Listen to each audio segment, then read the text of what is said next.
Well, the investment app Robinhood will allow limited trading today of stocks it had to freeze yesterday due to wild volatility. It's a David versus Goliath battle on Wall Street that has social media buzzing. Small investors from a forum on Reddit used Robinhood to buy stock in GameStop and a few other places, driving up the price to hurt hedge funds trying to short sell those stocks.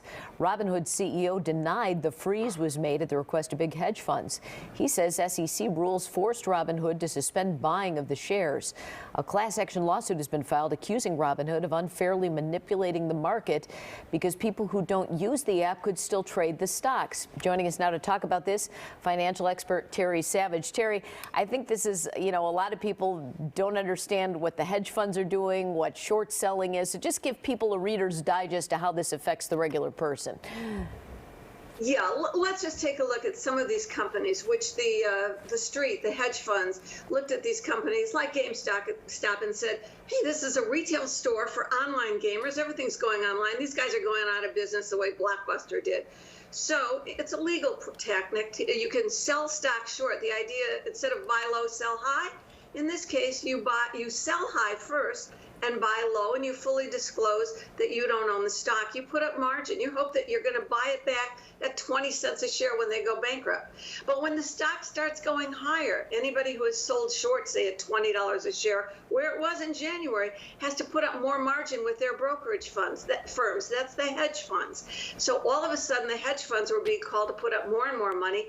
As this, digital gang said, let's keep buying the stock and we'll squeeze the shorts.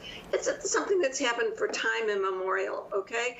But this got a little bit out of hand, and all of a sudden you had novice investors piling in who are learning the lessons of the market, and the people that were getting hurt were the big hedge funds. Now, I laughed at this because everybody has to learn this lesson sometime, and we've billed it as David versus Goliath and talked about how the markets have gone digital and people that don't know how to invest are suddenly involved in the stock market.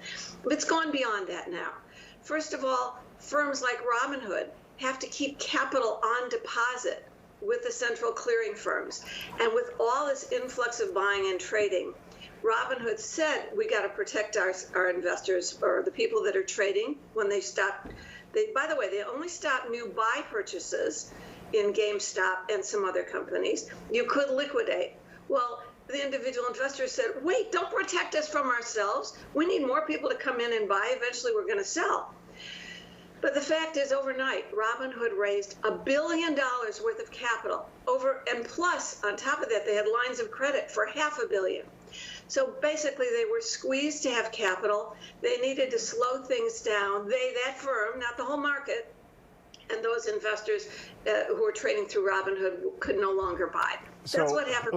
Let me ask a more simple question. It's my understanding that places like Robinhood give the average guy maybe some information on financing that the big guys are used to getting. So will this be the great equalizer, or could this create a huge bubble, a huge economic crisis that it could affect people who have money in their 401ks?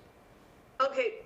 Answers to both questions are yes and yes. I mean, the fact is, or really in a way, the fact is that anybody could trade. You could trade through your account at Merrill Lynch. You could have bought GameStop. The interesting thing was the sharing of the information, that there were vulnerable holders, short sellers of these stocks, that they would eventually have to buy in their positions, pushing the prices higher, and people were trying to make a profit on it.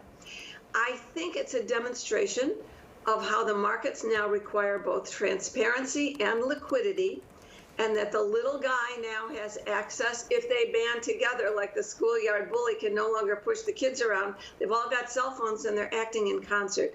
But I don't think it's going to destroy the markets. It will only destroy the markets if actions like this cause regulators and politicians to step in and try and help people by controlling the free market. Gotcha. This is an example of where the market's going. We need free markets in America to set prices. And by the way, one day, all these speculators, and it's going to open up much higher this morning, are going to decide, I think we'll sell. I think I've had enough. And then they'll be looking for buyers. That's when the stock will plummet again. But there'll be a lot of gains and a lot of pain in between. All right, Terry Savage, thanks for joining us this morning. Thanks, Terry. Thank you.